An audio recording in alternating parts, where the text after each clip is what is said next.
दोस्तों आप सभी का स्वागत है एक बार और मेरे प्यारे सी वीडियो में आने के लिए। तो मैं कशिश रावत आप सभी के संग इस वीडियो में मौजूद हूँ। तो उम्मीद करती हूँ कि आप इस वीडियो में अंत तक बने रहेंगे। तो दोस्तों आज मैं आपको अपने से जुड़ी हुई एक सुंदर सी कहानी सुनाने जा रही हूँ। ये मेरी बचपन की कहानी है दोस्तों।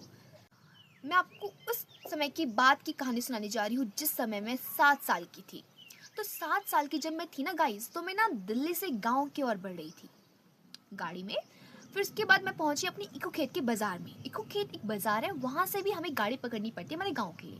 लेकिन उस टाइम पे गाड़ी नहीं थी, तो मैं आ रही थी पैदल अपनी मम्मी पापा के साथ। मैं चिल्लाते हुए, दादी से बहुत जुड़ाव था मुझे, तो मैं दादी के लिए एकदम चिल्लाते हुए आई थी, दादी मैं आ गई, दादी मैं आ गई। एंड आफ्टर देन जब हम सब पहुंच गए, फिर हमने खाना वाना खाया एंड देन मम्मी बर्तन धोने लग गई।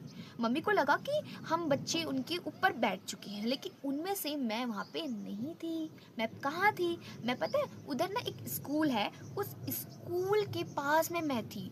मेरे सिर पर रबड़ नहीं, मेरे पैरों पर चप्पल नहीं, मुझे खुद को होश नहीं। ऐसा लग रहा था कि मेरी दादी के रूप में मुझे कोई बुला रहा हो।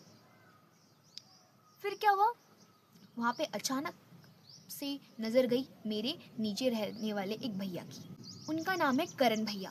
तो गाइस वो करण भाई ने जब मुझे देखा तो उन्होंने बोला कि यार ये काजू सी लग रही है। काजू यानी कि मेरा निकनेम है यहाँ पे, ठीक है गाइस। तो फिर उन्होंने जब सोचा, कुछ विचार विचार किए अपने मन में, तो उन्होंने बोला मेरी मम्मी को, चाची को, चाची वो काजू है क्या, देखो उधर वहाँ आग के पास में। मेरी मम्मी ने बोला लग तो वही रही है यार, बट मेरी बच्ची तो ऊपर है ना, जरा पूछती हूँ। फिर मेरी दादी को पूछा कि काजू कहाँ है। तो फिर मेरी दादी ने बोला काजू, काजू तो ऊपर है ही नहीं। जब मम्मी को पता चला काजू ऊपर है ही नहीं, तो दादी ने क्या किया, दादी को भी पता चला, तो दादी ने बोला काजू, जोर से आवाज लगाई। एंड मेरे कान में वो आवाज ऐसे गूंजी ना कि मेरा जो फोकस है ना वो एकदम से हट के सडनली, जिस तरफ मैं जा रही थी, जिस डायरेक्शन में मैं जा रही थी, उस डायरेक्शन से मेरा ध्यान हट चुका था। उस टाइम पे, जिस टाइम पे वो आवाज मेरे कानों में गूंजी, मैं मरने से बच गई, क्योंकि 4 ही कदम बचे थे, मैं आग में जल के राख हो सकती थी। तो ऐसी घटना मेरे साथ घटित हुई है। और ये घटना क्यों घटित हुआ है ये भी बता देती हूँ।